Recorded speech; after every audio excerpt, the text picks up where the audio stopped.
नमस्कार सभी स्टूडेंट्स और गार्जियंस को मेरा प्रणाम। माय डियर स्टूडेंट्स, हम लोग पढ़ रहे थे अंग्रेज़ी बोलना लिखना।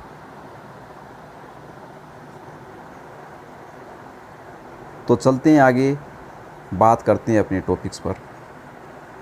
मैंने आप लोगों को बताया था, सबसे पहले हम लोगों ने बात की थी जो सेंटेंस होते हैं उसके प्रकार की। मैं रोज़ जो बातें पढ़ाया आप लोगों को बताई है मेरे वीडियो में, मैं आप लोगों को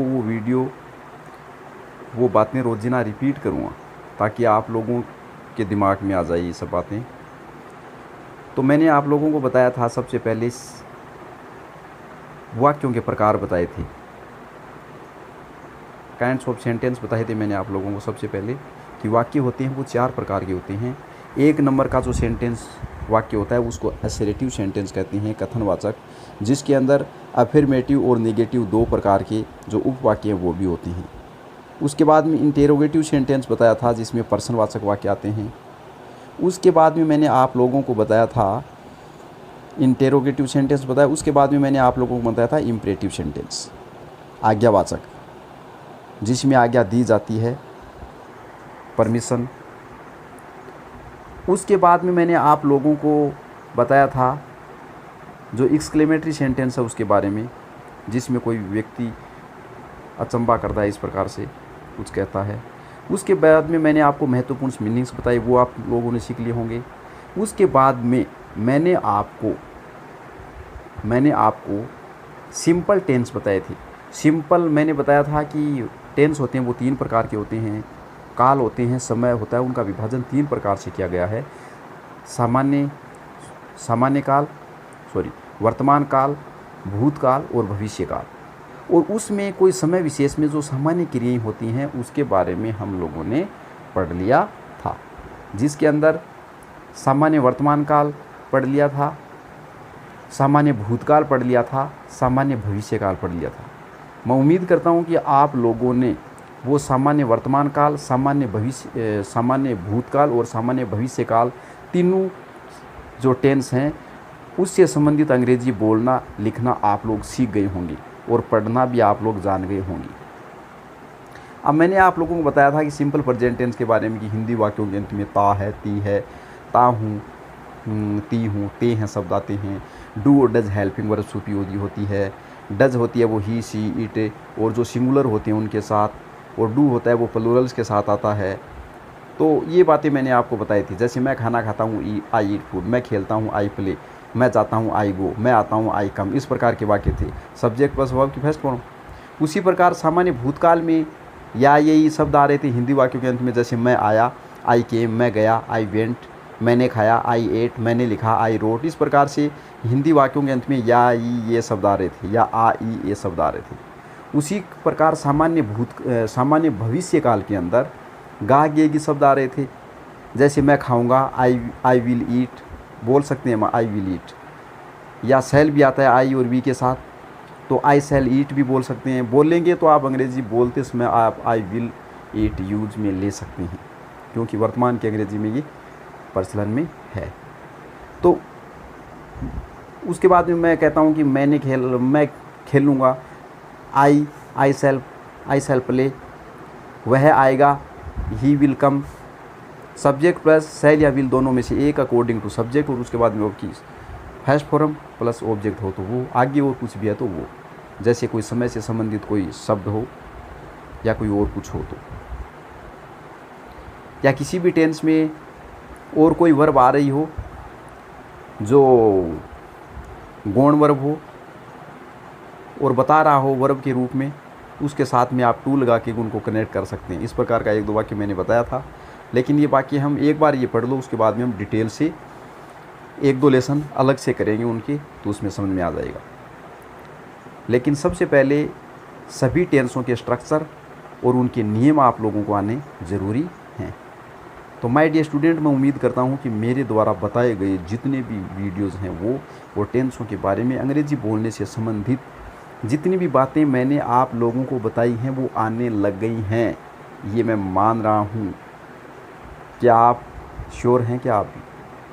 सभी गार्जियन से मेरा हाथ जोड़ के निवेदन है, सभी स्टूडेंट से मेरा निवेदन है कि आप पढ़िए। घर के अंदर आप लोग खाली बैठे हैं, अगर दिन के अंदर 1 घंटे निकाल लिया तो मान के चलिए 30, 35 या 40 दिन के अंदर आप लोग बुद्धिमान व्यक्ति बन जाएंगे।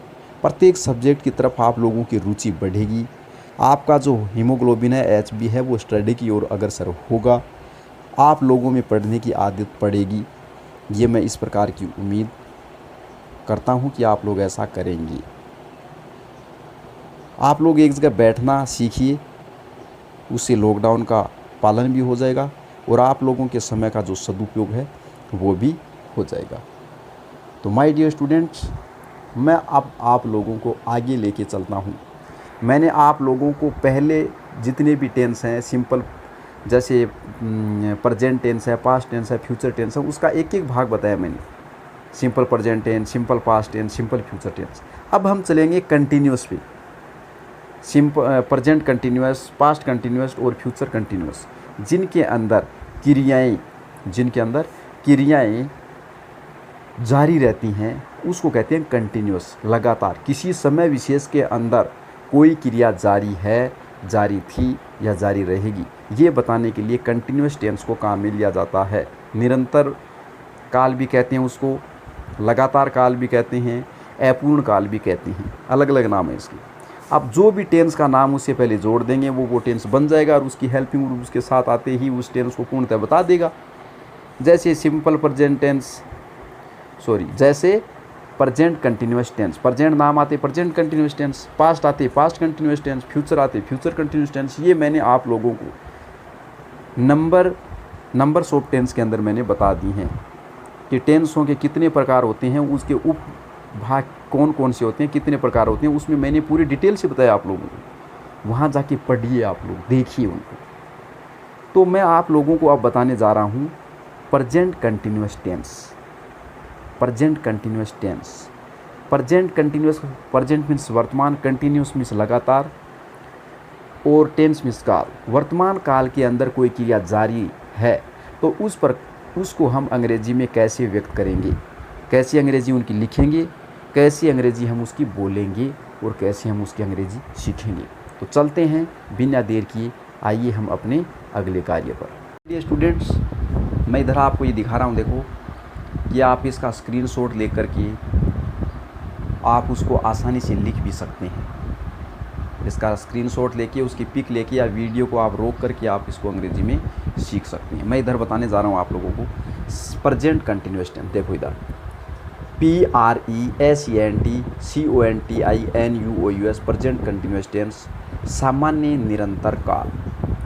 सामान्य निरंतर काल हिंदी वाक्यों के अंत में पहचान होता है रहा है, रही है, रहा हूँ, रही हूँ और रहे हैं। ये देखिए यहाँ पर हिंदी वाक्यों के अंत में पहचान रहा है, रही है, रहा हूँ और रही हूँ। जो प्रेजेंट कंटिन्यूस टेंस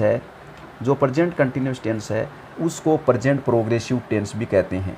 कौन सा टेंस कहते हैं? प्रेजेंट प्रोग्रेसिव टेंस भी कहते हैं। Present progressive, PROGRASSIV, progressive means भी निरंतर होता है, जारी होता है। इम्परफेक्ट भी कहते हैं, IMPERFECT, इम्परफेक्ट टेंस भी कहते हैं, क्योंकि वो अपूर्ण होता है, ये भी निरंतर होता है और कंटिन्यूस भी निरंतर होता है। तो ये सब एक ही बातें हैं। अब उसके अंदर देखो हेल्पिंग वर्ब्स हैं, वो आप लोगों को इधर हेल्पिंग वर्ब्स देख रहे हैं आप। हेल्पिंग वर्ब्स सहायक क्रियाएं, ये मीनिंग मैंने आपको पहले ही बता दिया है। हेल्पिंग वर्ब्स हैं इज, आर, एम, ये 3 हेल्पिंग वर्ब्स हैं। अब ये 3 हेल्पिंग वर्ब्स हैं। इज का यूज हेल्पिंग वर्ब्स का कहाँ पर होता है? देखो ही के साथ होता है, सी के साथ होता है, इट के साथ होता है, राम, सीता, इस प्रकार से मान लो एक वचन है कोई भी सिंगुलर सब्जेक्ट के साथ, जितने भी सिंगुलर सब्जेक्ट होते हैं उनके साथ इज का यूज होता है। उसके बाद में आर है, आर मिस होता है, इज मिस होता है, ये मैंने आपको पहले ही बता दिया था। आर मिस होता है, ये मैंने आपको पहले बता दिया था।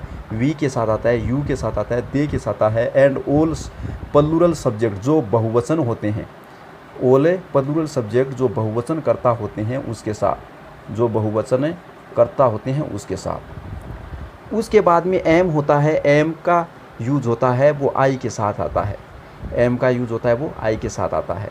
अब इसका हम इधर स्ट्रक्चर देख लेते हैं। देखो स्ट्रक्चर के अंदर, इसके अंदर क्या होता है, सबसे पहले सब्जेक्ट प्लस, उसके बाद में इज, आर, एम, ये तीनों होते हैं हेल्पिंग वर्ब्स। तो सब्जेक्ट अगर एक वचन हो तो इज लेके आओ, बहुवचन हो तो आर लेके आओ, आई है तो एम लेके आओ। मैंने ऊपर इसको बता दिया गया है कि इज किसके साथ आएगा, आर किसके साथ आएगा, एम किसके साथ आएगा। फिर वर्ब की फोर्थ फॉर्म या वर्ब के साथ आई एन जी, जैसे गो के अंदर गोइंग होता है ना, इस प्रकार से, प्लस ऑब्जेक्ट दिया हुआ है तो वो। अब वर्ब की फोर्थ फॉर्म मैंने आपको वर्ब है वो अकॉर्डिंग टू फॉर्म 5 प्रकार की बताई थी, जैसे गो है, गो की सेकंड वेंट है, थर्ड गोन है और फोर्थ गोइंग है और एक टू गो है। इस प्रकार से मैंने आप लोगों को बताया था। अब इस हिसाब से अगर हम देखें तो इसका स्ट्रक्चर देखो बनता है, मैं खाना खा रहा हूँ। अब हिंदी वाक्यों के अंत में रहा हूँ, रही हूँ शब्द आ रहे हैं ना, देखो हिंदी वाक्यों के अंत में रहा हूँ, रही हूँ शब्द आ रहे हैं। उसके बाद में सबसे पहले मैं लेके आया हूँ सब्जेक्ट। क्या लेके आया हूँ, सब्जेक्ट। अब देखो इधर जो सब्जेक्ट है ये सब्जेक्ट आ गया सबसे पहले आई, उसके बाद में सब्जेक्ट के अनुसार इज, आर, एम तीनों में से एक। तो आई है, आई के साथ क्या आएगा, आई के साथ क्या आएगा, एम। तो आई के साथ एम आएगा, तो मैंने इधर लिया है आई के साथ एम। वर्ब की फोर्थ फॉर्म या वर्ब के साथ आई एन जी, ईट के अंदर हमने आई एन जी जोड़ दिया तो ईटिंग हो गया, ये ऑब्जेक्ट हो गया, ये ऑब्जेक्ट हो गया, आगे फुल स्टॉप। तो आई एम ईटिंग फूड। इस प्रकार से हम इसकी अंग्रेजी बना सकते हैं। तो subject plus is, are, am तीनों में से एक लेना है, तीनों में से एक। ओब्लिक लगाया मैंने यहाँ पर, इसका मतलब है तीनों में से एक लेना है, इसको जिसकी आवश्यकता हो उसी को। वर्ब में I N G plus object, मैं खाना खा रहा हूँ, सबसे पहले I am eating food, subject am, is, are, am तीनों में से एक एम आ गया, ईटिंग आ गया, फूड वर्ब की ये फोर्थ फॉर्म में आई एन जी है इसके अंदर, उसके बाद में फूड। उसके बाद में 2 नंबर है वो निगेटिव सेंटेंस है, ये आपको समझ में आ गए होंगे। 2 नंबर में subject plus is, are, am, not है वो हमेशा ही हेल्पिंग वर्ब के बाद आता है, वर्ब में I N G plus object. तो मैं खाना नहीं खा रहा हूँ, तो इसका सबसे पहले सब्जेक्ट है, आई आ गया, इज, आर, एम तीनों में से आई के साथ एम आता है तो एम, नोट आ गया, देखो इधर ये नोट दे रखा है, नोट आ गया। उसके बाद में वर्ब में आई एन जी, तो वर्ब में आई एन जी, उसके बाद में ऑब्जेक्ट, तो यहाँ पर ऑब्जेक्ट। तो I am not eating food, मैं नहीं खाना खा रहा हूँ, सॉरी मैं खाना नहीं खा रहा हूँ। उसके बाद में is, are, am plus subject plus verb में I N G plus object, क्या मैं खाना खा रहा हूँ, सबसे पहले इज, आर, एम में से तीनों में से एक। तो इधर आई के साथ एम आता है इसलिए एम सब्जेक्ट, उसके बाद में ईटिंग और food, I am I eating food. उसके बाद में is, are, am subject plus not आ जाएगा, इसमें देखो एम आई नोट आ जाएगा, eating food. W H word कोई भी है इसके अंदर, जैसे मैंने लिखा है मैं खाना क्यों खाता हूँ, तो सबसे पहले डब्ल्यू एच वर्ड, ये डब्ल्यू एच वर्ड आ गया। उसके बाद में ये एम आ गया क्योंकि इसके साथ एम आता है। उसके बाद में सब्जेक्ट है आई, तो ये आई आ गया, वर्ब में आई एन जी ईटिंग, तो ईटिंग आ गया और फूड। उसके बाद में मैं खाना क्यों नहीं खाता हूँ, तो why am I not eating food. दोस्तों मैं आशा करता हूँ कि आप लोगों को ये पूर्णतः आ गए होंगे। आप जितने भी स्ट्रक्चर हैं उनको आप लोग पूर्णतः रट लें, उनको याद कर लें, ताकि भविष्य में आप लोग उनके बारे में चिंतित न और कभी भी भूलें नहीं।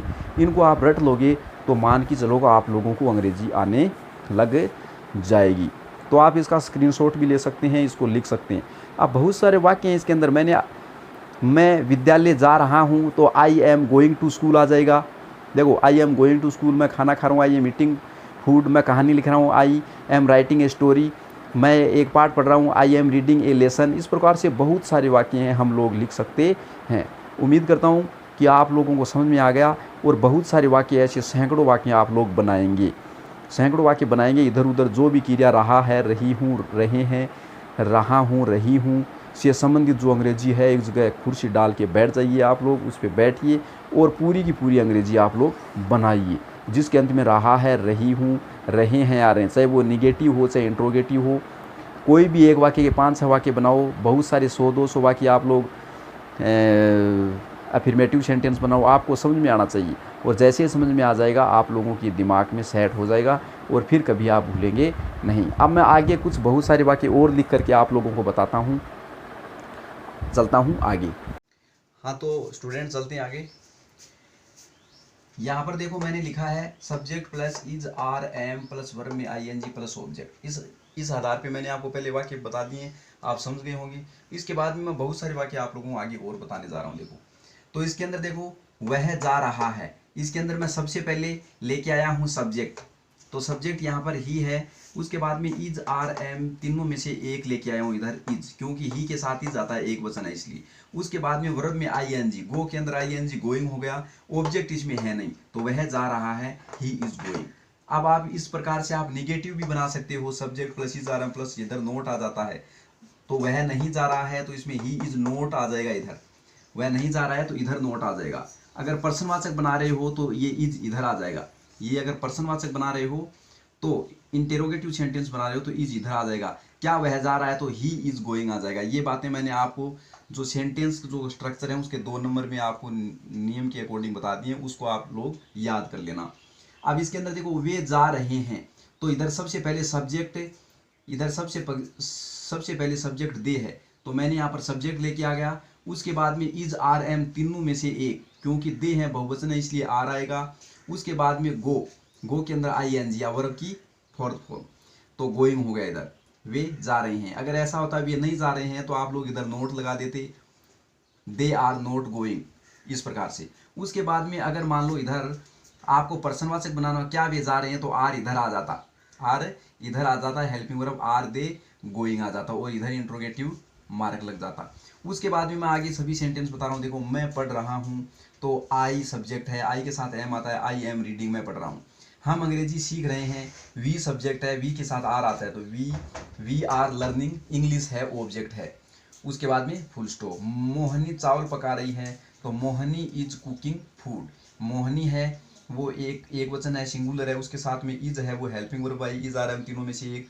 कुक के अंदर आई एन जी लगा दिया, वर्ब की फोर्थ फॉर्म कुकिंग हो गया, और राइस, मोहनी चावल पका रही है। उसके बाद भी मैं आगे चलता हूँ, वह कपड़े धो रही है, तो इधर वह कपड़े धो रही है, ये बताती है कि इसके अंदर जो फीमेल है, महिला है। तो इधर देखो महिला के लिए सी आता है, तो she is washing clothes, she is washing clothes. Ganga हंस रही है, तो गंगा इज लाफिंग, गंगा हंस रही है, गंगा इज लाफिंग। उसके बाद में अध्यापक हमें पढ़ा रहे हैं, तो द टीचर आ जाएगा, अध्यापक हमें पढ़ा रहा है।